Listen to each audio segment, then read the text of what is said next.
Our code of conduct represents BP's commitment to doing the right thing, and it embodies our fundamental commitment to conduct our business ethically and comply with the law. And it applies to everyone who works for BP. It's not just a set of rules. The code is the foundational principles and values that BP believes in. It's very important that individuals understand the expectations of the company in the way they conduct themselves and in the way they can therefore engender trust and convey integrity to those with whom we do business. It encourages us to raise questions at any point in time or express concerns if ever we come across a situation that we're uncertain about. I believe BP cannot be successful without the trust of our customers, investors, employees, and in the communities where we work, and at a wider level, the societies of which we're part of. We earn trust by achieving consistently high standards of ethical behavior and compliance with the law. I think our code embodies the highest ethical standards, and it's an invaluable guide to doing what's right, and this is critical to building trust.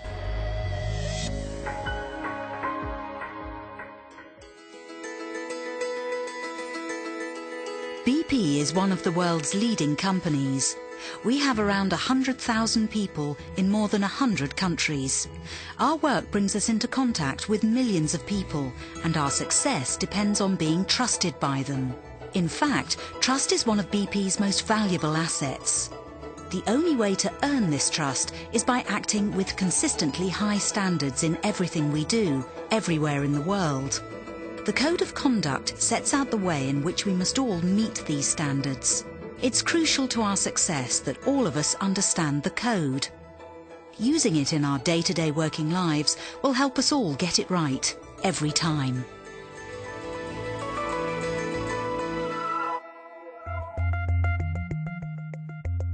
In health, safety, security and the environment, for example, BP's aspiration, set out in the code, is quite clear. No accidents, no harm to people, no damage to the environment.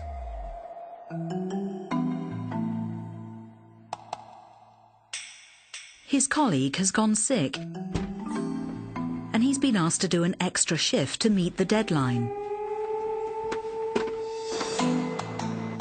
But he's exhausted.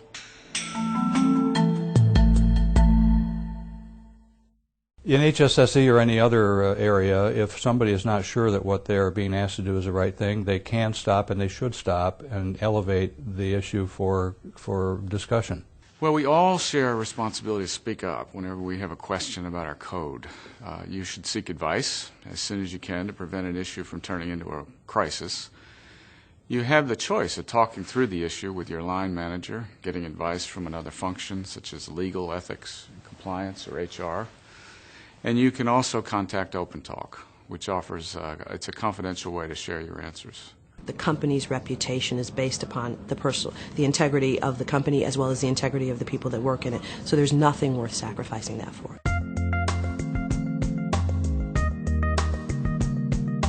We aspire to create a work environment of mutual trust, in which everyone is treated with dignity and respect.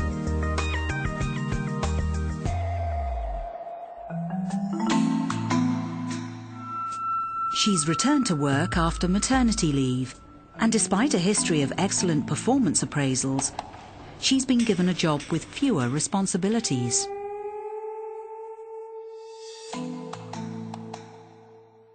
People won't feel they belong, they won't feel part of a single community striving with a common set of values if people do not behave appropriately to each other and live up to the group's values internally. The key is that people understand what's being expected of them, and to ensure that actually not only they take personal accountability for themselves, but also feel confident enough to intervene when they see activity elsewhere they don't like. We believe our success depends on building business relationships that are founded on trust and mutual advantage, where both sides benefit.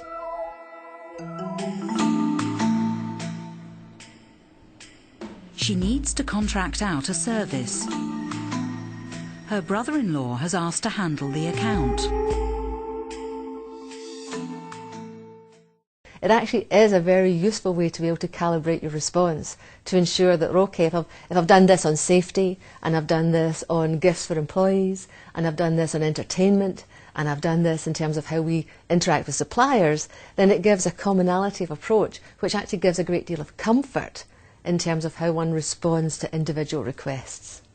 The Code of Conduct is essential for BP because it's a key enabler to our growth. In alternative energy, as an example, we do most of our business through joint ventures.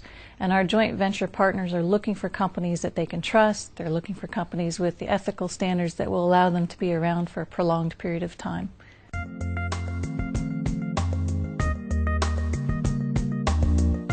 We believe that countries and communities in which we operate should benefit from our presence. We will not engage in bribery or corruption in any form.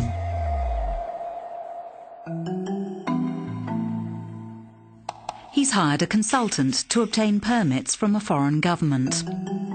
They request a $40,000 retainer to speed things along, but he's not sure where the money is going. If somebody were to pay cash or a bribe to obtain business, although in the short term that might seem like it helped the company because it helped achieve results, over the long term it would have great potential to destroy the reputation of the company and therefore its sustainability.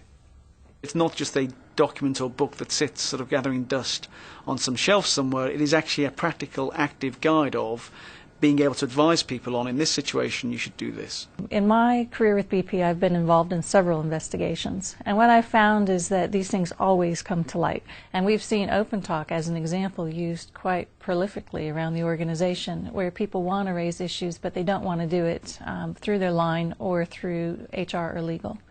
Well, if you voice a concern or report a misconduct in good faith, and you're following our code, and under no circumstances will BP tolerate retaliation against you. We take all claims of retaliation seriously, investigating every one of them thoroughly, taking some appropriate action. We consider acts of retaliation to be acts of misconduct itself, which, if substantiated, could result in disciplinary action, even dismissal of an employee.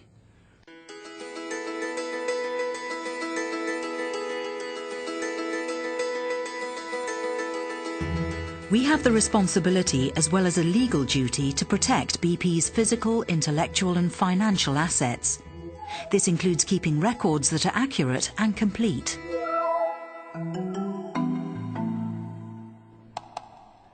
His boss wants him to record an unconfirmed sale to make this quarter's numbers look good. He's asked if this is right, but he's been told, just do it. Business conditions could never justify cutting corners to achieve results.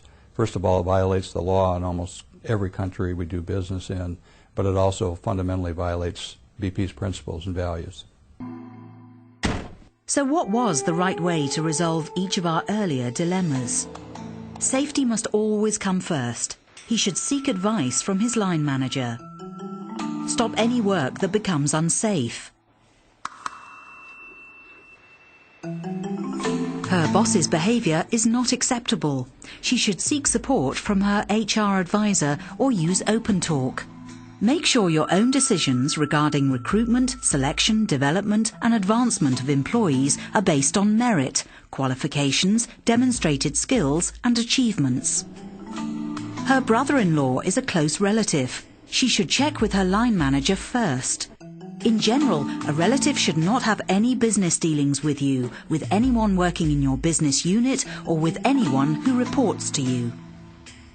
He needs to know exactly where the money is going. He should notify BP Legal. BP policy does not permit so-called facilitation or grease payments to be made to government officials, even if such payments are nominal in amount. He's responsible for keeping accurate records. And if he's asked to make a misleading entry, then he has to speak up. Always ensure all transactions are properly authorised and accurately and completely recorded. If you feel uncomfortable speaking to your manager, or your manager is the problem, there are others you can go to, such as the Independent Group Compliance and Ethics function. Or you can use OpenTalk, BP's confidential employee helpline, which you can access in your own language.